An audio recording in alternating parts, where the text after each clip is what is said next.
Hello friends, मैं विमल आज लेके आया हूँ आपके लिए एक most important topic set relation and function, जो कि आपके TGT, PGT and other exams के लिए भी इम्पॉर्टेंट रहने वाला है। तो आइए जानते हैं आज हम सेट रिलेशन एंड फंक्शन के बारे में। ठीक है, तो यहाँ पे हम बेसिक से एकदम पढ़ेंगे। ठीक है, तो आइए सबसे पहले हमको रिलेशन एंड फंक्शन को पढ़ने से पहले हमको जानना जरूरी है सेट के बारे में। पहली बात, सेट होता क्या है। ठीक है, जैसे ही हम सेट देखेंगे तो हमारे बस दिमाग में आ जाना चाहिए एक कर्ली ब्रैकेट। ठीक है, कर्ली ब्रैकेट के अंदर जो कुछ भी लिखा होता है वो सेट होता है क्या? नहीं, वो नहीं होता है। जो कुछ भी लिखा होता है वो सेट नहीं होता है। ठीक है, तो क्या होता है, सेट की डेफिनेशन क्या होती है? तो हम जानते हैं सेट की डेफिनेशन। तो सेट की डेफिनेशन होती है collection of well defined object is called set. ठीक है, collection of well defined object is called set. Okay, तो क्या होगा collection of well defined object, जिसमें ये वर्ड जो है ये बहुत ही इंपॉर्टेंट है। वेल डिफाइंड अब वेल डिफाइंड का मतलब हम समझेंगे क्या होता है वेल डिफाइंड का मतलब। ठीक है, जैसे कि कोई क्लास है, मान लीजिए 11th क्लास है, तो 11th क्लास में अगर मान लीजिए कुछ स्टूडेंट्स हैं, अगर आपसे पूछ लिया उसमें क्लेवर स्टूडेंट कौन कौन से हैं, तो सबके अकॉर्डिंग क्लेवर स्टूडेंट्स की संख्या अलग अलग होगी। मान लीजिए कोई बच्चा उसमें 4th पोजीशन पे है, तो उसके लिए वो 3 स्टूडेंट बहुत ही क्लेवर होंगे।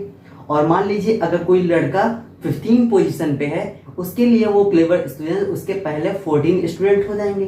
ठीक है, तो मतलब क्या है, यहाँ पे डेफिनेट नहीं है। ठीक है, मतलब एकदम डिफाइन नहीं हो रहा है कौन कौन से बच्चे यहाँ पे क्लेवर हैं। ठीक है, तो एक क्लास में सबके लिए अलग अलग, मतलब अलग अलग बच्चे क्लेवर होंगे ना, तो इसलिए यहाँ पे ये वेल डिफाइंड ऑब्जेक्ट नहीं है। ठीक है, अब जैसे बोल दिया जाए कलेक्शन ऑफ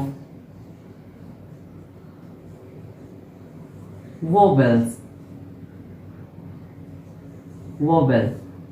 ठीक है, अब बोल दिया कलेक्शन ऑफ वोवेल। ठीक है, अब कलेक्शन ऑफ वोवेल होगा ये सबके लिए, मेरे लिए, आपके लिए या किसी अन्य के लिए, सबके लिए क्या है, वेल डिफाइंड ऑब्जेक्ट है। ठीक है, इसलिए यहाँ पे क्या होगा, ये आपका सेट कहलाएगा। तो कलेक्शन ऑफ वोवेल्स, तो क्या होगा, AEIOU, ये क्या हो जाएगा, collection of well defined object. Okay, तो ये क्या हो जाएगा, ये सेट कहलाएगा।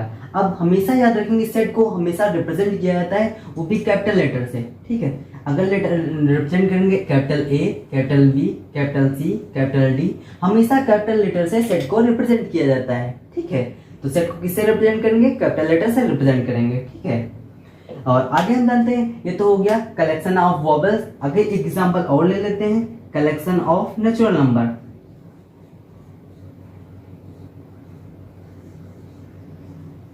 नेचुरल नंबर्स, अब कलेक्शन ऑफ नेचुरल नंबर क्या हो जाएंगे, 1 2 3 4 5 6 7 8 9 डॉट डॉट डॉट इनफाइनाइट। ठीक है, ओके।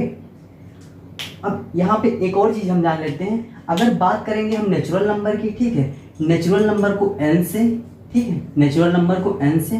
ठीक है, अगर बात करेंगे इंटीजर की तो z से। ठीक है, बात करेंगे होल नंबर की तो w से, बात करेंगे रियल नंबर की तो r से। ये चीजें आप ध्यान रखेंगे क्योंकि ये चीजें बहुत ही कंफ्यूजिंग क्रिएट करती हैं। जैसे आपको क्वेश्चन दे दिया जाता है, उसमें n लिखा होता है, z लिखा होता है, w लिखा होता है, r लिखा होता है, तो बहुत ही स्टूडेंट्स को बहुत ज्यादा कंफ्यूजन होता है। इसलिए इसको पहले ही क्लियर कर लें। n फॉर नेचुरल, z जो होता है इंटीजर्स के लिए, w होल के लिए, r real number. Natural number वे होते हैं, नेचुरल नंबर कौन कौन से होते हैं, आइए जानते हैं। नेचुरल नंबर होते हैं 1 2 3 4, ठीक है, डॉट डॉट डॉट इनफाइनाइट, ये हो गया आपके नेचुरल नंबर। ठीक है, बात करेंगे यहाँ पे इंटीजर्स की। इंटीजर जो होते हैं माइनस इन्फिनिटी से डॉट डॉट डॉट 1 -1, 0 से +1 डॉट डॉट डॉट इनफाइनाइट तक, ये होते हैं आपके इंटीजर्स। ठीक है, आगे हम बात करेंगे कौन से, होल नंबर्स की। तो होल नंबर क्या होते हैं, बस जो नेचुरल नंबर है उसके आगे क्या लगा देंगे, 0। ठीक है, तो 0 1 2 3 4 5 डॉट डॉट डॉट इनफाइनाइट, या आपके हो गए होल नंबर। अब बात करेंगे रियल नंबर की। जो रियल नंबर होते हैं वो इमेजिनरी नंबर को छोड़ के सारे नंबर क्या होते हैं, आपके रियल नंबर होते हैं। चाहे वो उनको कहें natural number, whole number, integers, कुछ भी हो, वो क्या होंगे, आपके रियल नंबर होंगे। ठीक है, अब हम यहाँ पे जानेंगे सेट को कितने टाइप से रिप्रेजेंट किया जा सकता है। तो पहला आपका है रोस्टर फॉर्म। रोस्टर फॉर्म और टेबुलर फॉर्म।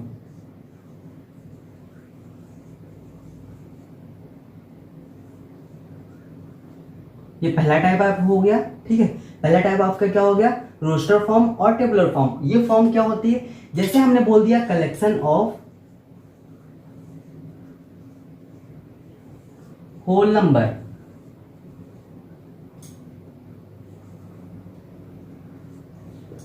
ठीक है, तो कलेक्शन ऑफ होल नंबर क्या हो जाएगा, होल नंबर को W से शो करते हैं, तो W ब्रैकेट में होल नंबर कहां से स्टार्ट होता है, 0 1 2 3 4 dot dot dot dot infinite. इसमें ये नहीं बताया गया है कहां तक है। ठीक है, तो कलेक्शन ऑफ होल नंबर ये हो गए। ठीक है, ये क्या होता है, ये ब्रैकेट नहीं होगा, यहाँ पे ये मझला ब्रैकेट बनाया जाता है। ठीक है, तो ये क्या हो गया, ये टेबुलर फॉर्म या रोस्टर फॉर्म हो गए। ठीक है, अब इसे अगर हमको लिखना हो, दूसरी एक और फॉर्म होती है सेट बिल्डर फॉर्म। कौन सी होती है, सेट बिल्डर फॉर्म। आइए जानते हैं सेट बिल्डर फॉर्म के बारे में। तो दूसरी ये होती है सेट बिल्डर फॉर्म। इस फॉर्म पे ऐसा क्या होता है, जिससे हमको थोड़ा कठिनाई होती है बहुत सारे स्टूडेंट को समझने में। तो अगर बोल रहा है कलेक्शन ऑफ होल नंबर्स, ठीक है, तो क्या करेंगे, सबसे पहले करेंगे इसको एक ब्रैकेट बना लेते हैं। ठीक है, अब ब्रैकेट बना लिए तो यहाँ पे x लिखेंगे, ये होता है सच दैट, ठीक है, x belongs to whole number. ठीक है, ये क्या हो गई, आपकी सेट बिल्डर फॉर्म हो गई। ठीक है, ये आपकी क्या हो गई, सेट बिल्डर फॉर्म हो गई। अगर इसका ये पहला आपका एग्जांपल हो गया, दूसरा एग्जांपल इसमें ले लें collection of natural number. Collection of natural number. अब कलेक्शन ऑफ नेचुरल नंबर को इसमें कैसे लिखेंगे, तो इसमें लिखेंगे x सच दैट, ये सच दैट का साइन होता है। ठीक है, x belongs to natural number. ठीक है, ओके। अगर मान लीजिए जैसे आपको टेबुलर फॉर्म में अगर आपको दिया है, जैसे नेचुरल नंबर ये दिया हुआ है और इसके अंदर नंबर दिए 1 2 3 4 5 6 7 8 9 10, केवल 10 तक केवल दिया है। ठीक है, तो हम इसको कैसे लिखेंगे, आपको सेट बिल्डर फॉर्म में लिखना बता रहे हैं। ठीक है, तो यहाँ पे देखते हैं सेट बिल्डर फॉर्म में इसको लिखेंगे x सच दैट, ठीक है, x belongs to natural number and x is less than equal to 10। यहाँ पे ये लिखा जाएगा। ठीक है, ब्रैकेट ना लगा तब भी चलेगा। ठीक है, तो यहाँ पे क्या हो जाएगा, ऐसे लिखा जाएगा ऐसे। ठीक है, तो ये क्या हो गई, सेट बिल्डर फॉर्म हो गई। एक एग्जांपल दिया है आपको,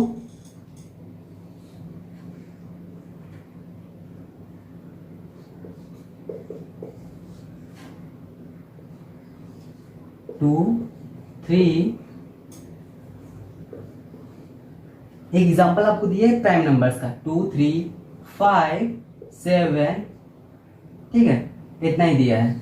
अब इसे अगर हम ये हमको किस फॉर्म में दिया है, पहले तो ये आपको बताना है। तो ये आपको टेबुलर फॉर्म और रोस्टर फॉर्म में दिया है। ठीक है, अब इसे हमें लिखना किस फॉर्म में है, इसे हमें लिखना है सेट बिल्डर फॉर्म में। सेट बिल्डर फॉर्म में तो कैसे हम लिखेंगे सेट बिल्डर फॉर्म में, आइए देखते हैं। ये प्राइम नंबर है। सबसे पहली बात, प्राइम नंबर क्या होते हैं, प्राइम नंबर वे नंबर होते हैं जो पहली बात एक का मल्टीपल हो या खुद का मल्टीपल हो, इसके अलावा वो किसी के मल्टीपल नहीं होंगे। ठीक है, तो वो प्राइम नंबर कहलाते हैं। ठीक है, और जो पहला प्राइम नंबर होता है वो हमेशा और हमेशा 2 ही रहेगा।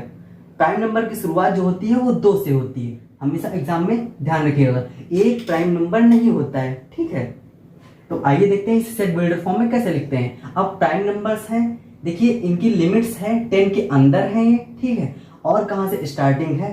ठीक है, तो आइए देखते हैं कैसे लिखते हैं सेट बिल्डर फॉर्म में।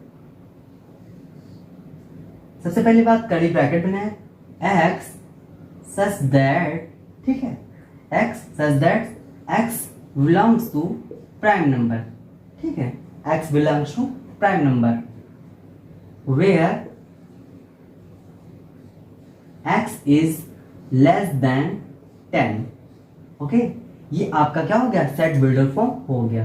ओके दोस्तों, हम इसमें दो और चीजों की बात करेंगे, यूनियन और इंटरसेक्शन की बात। ठीक है, यहां से एक क्वेश्चन हमेशा किसी ना किसी एग्जाम्स में पूछा जाता है, इसलिए ये चीज आपके लिए इंपॉर्टेंट हो जाती है। तो आज ही हम इस चीज को डिस्कस करेंगे, इसके आगे नेक्स्ट क्लास में डिस्कस किया जाएगा, बट आज इंटरसेक्शन और यूनियन के बारे में हम आपको बताएंगे।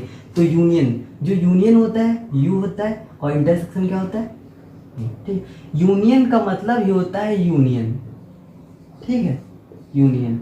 यूनियन का मतलब यूनिवर्स है, यूनिवर्स, यूनिवर्स से लगाएंगे आप मतलब, तो यूनिवर्स में क्या आ जाता है, सारे कंट्रीज आ जाते हैं, मतलब सबको मिला के लिखना होता है, सबको मिला के, सबको मिलाकर, ठीक है। और इंटरसेक्शन का मतलब होता है, ठीक है, कॉमन। इंटरसेक्शन का मतलब क्या होता है, कॉमन, ठीक है, उभयनिष्ठ,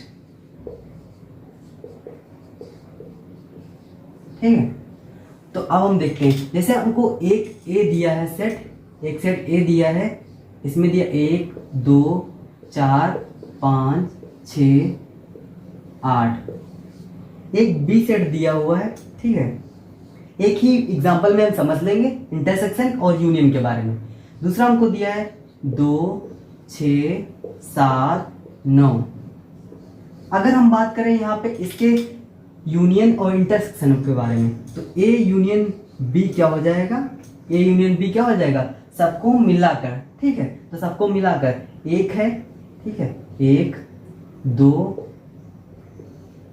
फिर 4 फिर 5 फिर 6 फिर 7 8 और 9, ये हो गया यूनियन, ठीक है। यूनियन का मतलब क्या होता है, सबको मिलाकर, ठीक है। और इंटरसेक्शन की बात करेंगे तो हम कॉमन, मतलब उभयनिष्ठ, उभयनिष्ठ पार्ट इसमें लिया जाता है, मतलब दोनों में जो कॉमन होगा, ठीक है। तो ये इंटरसेक्शन बी की बात कर लेते हैं।